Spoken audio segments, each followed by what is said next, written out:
So, just a quick and brief review of epithelial transport. You'll recall way back to HB we talked about epithelial transport, right, where we have a epithelial monolayer, right, which separates the inside and the outside world. We have the serosa, which is where the blood side is, right? That is the basolateral membrane, the basolateral side of the monolayer. And then we have the lumen, which corresponds to the apical side of the membrane, right? And the unique characteristics of a polarized epithelial cell is that the apical membrane domain and the basolateral membrane domain are separated at the level of the tight junctions, right? The tight junctions. And they're rather unique because they can have different transport properties. So they can have different proteins, they can have different transport properties, they can have different chemical properties, and they can have different electrical properties.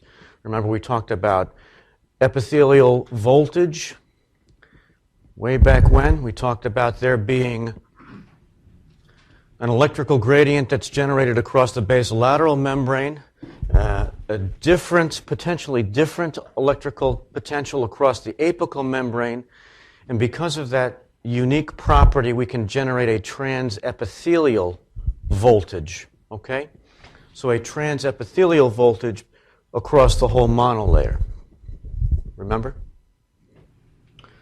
So we have our monolayer, our epithelial monolayer, and remember that there are two things that we need to get something either from the serosa to the lumen or from the lumen to the serosa. And what two things are they? A pathway, right? So we need a pathway. And what pathways are there? There are only two. Right, so there is a transcellular pathway, good, that has to go through the cell. And the other pathway is paracellular, right, which goes around the cell. I'm easing you in this morning. How's that? Right? Okay.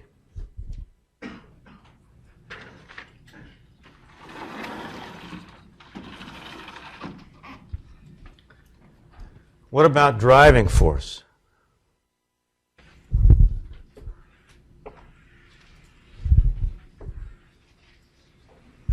What is the driving force for transport? The driving force for transport is the sodium, potassium, ATPase with the associated pump leak, usually in the basolateral membrane. And that sodium, potassium, ATPase drives everything. Every aspect of transport along the nephron is related to that pump.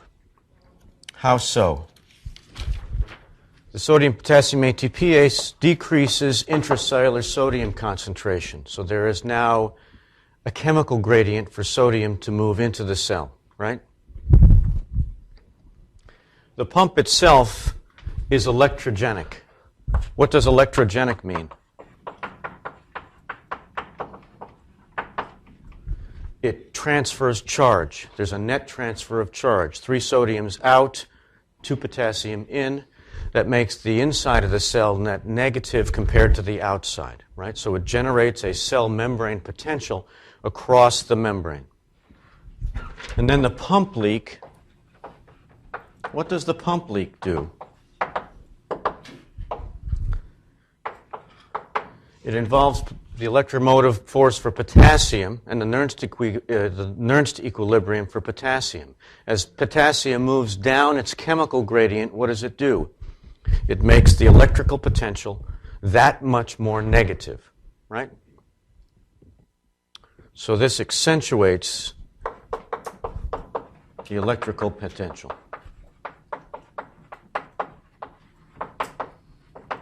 So I have a chemical driving force for sodium to move, and I have an electrical driving force as well.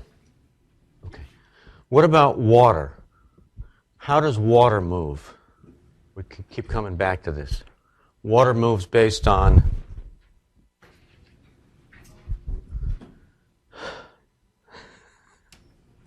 osmotic gradients, right? You're welcome to yell out the answer. They're not really rhetorical questions. I would love participation. It's good. Keeps me honest, keeps you awake. Right? That's why the lights are on and we don't use slides. Try and we're going with it. Active, not passive, right? Okay. All right. So, but I will prove to you that even water movement in this system is dependent on this pump. Okay? All right, great. So let's move to the first portion of the nephron that we're going to talk about, which is the proximal tubule. Okay? So, proximal tubule, and we're going to use sodium as the example, as our prototype. But within the proximal tubule,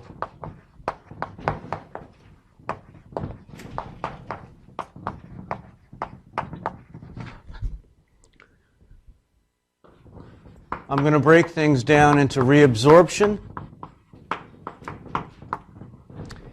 And we say reabsorption, not absorption, because it's being filtered out and then brought back in. So it's different from the gut. The gut, you're eating something, you're taking something in, and it's being absorbed. The kidney, we're talking about reabsorption, okay? Because it's already in the system. It's being filtered and then put back in. By the way, almost forgot. I knew there was something I was forgetting. When we move something from the serosa to the lumen, what's that called? That direction is called what? Secretion. I heard excretion. Excretion is a more global term of getting it out of the system. But when I'm looking at the level at the monolayer, we're talking about moving something from inside to outside. That's secretion. And when we're moving something from the lumen to the inside, that's reabsorption. Okay? Just so that we have our directions and our pathways correct. And we're all on the same page. Okay. So we're going to talk about reabsorption in the proximal tubule. The most important concept for the proximal tubule is that it's responsible for bulk transport. Bulk transport. So it reabsorbs 67% of sodium, water, chloride, potassium, about 70% of calcium, 80% phosphate, and bicarb, 100% of organics. What do I mean by organics? Small organic molecules. What's one of the most important ones? Glucose, right. So things like glucose, amino acids, etc. Okay? Small organic molecules that are freely filtered, that are picked up. This is also an area where things like small drugs are filtered and reabsorbed. Okay? 100% of any protein that is filtered is reabsorbed here as well. Remember, there's a tiny little bit of albumin that may sneak through the glomerular filtration barrier. Okay, that little bit of protein doesn't wind up in the urine. We want to conserve that. It actually is metabolized at the level of the proximal tubule lumen and reabsorbed as amino acids. Okay? Or it's reabsorbed through penocytosis in a larger form. But the point is that it is all reabsorbed. All right? And roughly two-thirds of that 180 liters, so 120 liters of water is all reabsorbed in the proximal tubule. Secretion. in the proximal tubule takes the form of ammonium, and we'll talk a lot about ammonium when we talk about acid-base balance, okay, ammoniogenesis and ammonium. But suffice it to say, this is the segment where ammonium is secreted, and there are some organics that are also secreted. It's a great place where uric acid is secreted, where some drugs are secreted. Penicillin is secreted. Okay, this is the segment where that occurs. So what are the mechanisms for the proximal tubule to go through most of that process? The mechanisms start with, of course, the driving force that's established by the sodium ATPase and its pump leak. That's ubiquitous. Kind of like that word. That's a tear-off calendar word, right? So how does all of this stuff get pulled in? By the way, there are two phases of the proximal tubule. There's the early phase and the late phase. I'm speaking predominantly of the early phase of the proximal tubule today. I will ask you to read in your textbook the differences between the late phase and the early phase of the proximal tubule. The general difference is that in the early phase of the proximal tubule, all the goodies are reabsorbed. And that changes the filtrate a little bit and the driving forces for reabsorption of the other solutes for the late phase. Okay, so please make sure you take a look at that. The two major mechanisms for things to be reabsorbed in the proximal tubule are a sodium-coupled symporter using the driving force that's established in the sodium gradient to reabsorb all of organics, some aspects of amino acids, and there's also a sodium proton antiporter which facilitates sodium reabsorption as well.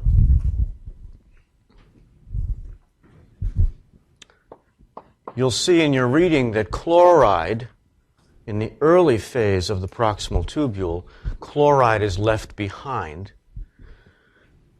and the concentration rises. And its major part of reabsorption occurs later on in the late phase of the proximal tubule. Okay? So we use the energy stored in the sodium gradient to reabsorb all the important stuff, okay? The organics, the calories, the building blocks. We'll talk about acid-base balance in a couple of lectures, but there's lots of carbonic anhydrase on the luminal surface of the proximal tubule cell. Carbonic anhydrase catalyzes the reaction of a proton plus bicarbonate to water and CO2. There's also lots and lots of carbonic anhydrase inside the cell to facilitate that conversion as well. And that will become very important and apparent when we talk about bicarbonate reabsorption and acid-base balance. Okay? Now, how do I get water through? How does water travel between compartments? What's the route? Aquaporins, right? So there are aquaporins. Oh, by the way, I'm not going to talk a lot about how the solutes and the goodies get out of the cell. I'm going to talk predominantly about apical and luminal transport because that's the regulated step in reabsorption. Okay? Once the stuff gets into the cell, your assumption should be that it gets picked up and put into the serosa. Okay? But the regulated point is at the level of the lumen and the apical membrane. Okay? So I am not going to talk about, the different transporters that are in the basolateral membrane that facilitate sodium and bicarbonate or sodium and chloride movement or egress out of the cell. From my perspective, it's not important. Okay? It's not that important. The apical transporters are what's important. The apical transporters are where drugs impact. That's where the regulation occurs. That's where usually our clinical conditions occur. Apical transport, okay? So, there's two ways for water to move, right? There's aquaporins, which is a transcellular pathway, and there's a paracellular pathway around the cell, right, through the tight junctions. In the proximal tubule, the tight junctions are leaky. Okay, they're leaky tight junctions. So water has the ability to be reabsorbed around the cell. There are also aquaporins in the cell that occur that allows some transcellular movement. But there's quite a bit of paracellular movement. Okay? Now, what's the driving force for water to be reabsorbed? We said that the driving force was osmotic changes. Is there an osmotic change that occurs between the lumen and the basolateral side? The answer is yes, of course. Well, otherwise water wouldn't move, right? So, as I take solutes out of the lumen, I'm leaving water behind. I'm transporting solutes and I'm putting them into the basolateral side and the serosa. And so the net result is an increase in osmolality in the basolateral side of the cell. That sets up the driving force for water to move. And it doesn't have to be very great. It can be a few milliosms per kilogram water. Okay?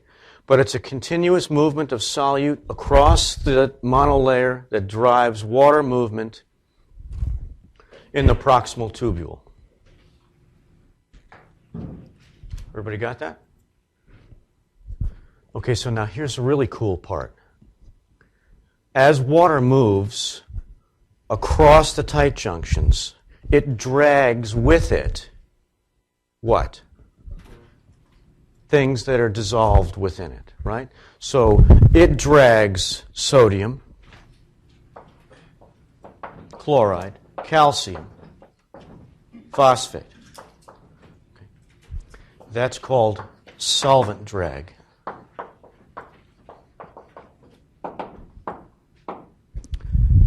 About 2/3 of the sodium that's reabsorbed in the proximal tubule occurs through a transcellular pathway.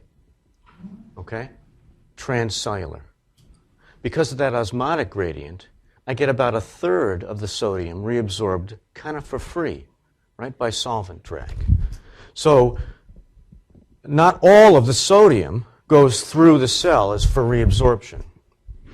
Some of it comes along as a bonus in solvent drag. Okay?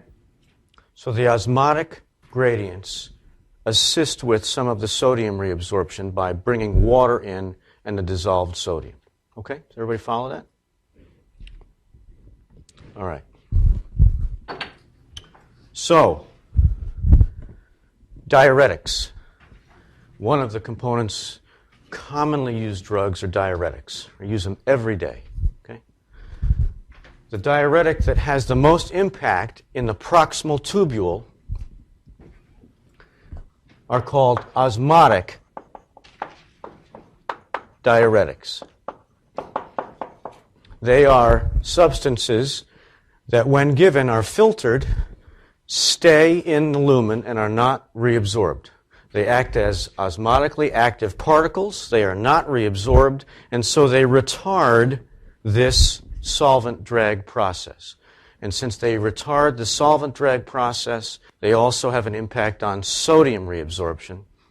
All diuretics, even though patients will call them water pills, all diuretics work by blocking sodium reabsorption somewhere along the nephron. Okay? So this is the place, a place where osmotic diuretics will have an impact. This is also the place where carbonic anhydrase inhibitors will also have an impact as a diuretic. And we'll talk about that more when we talk about acid-base balance. Okay, so just file that away. So proximal tubule, bulk transport, lots of stuff going on. Okay, lots of things being reabsorbed, few things secreted. This is not an exhaustive list. Okay, just a major component. Questions at all about that?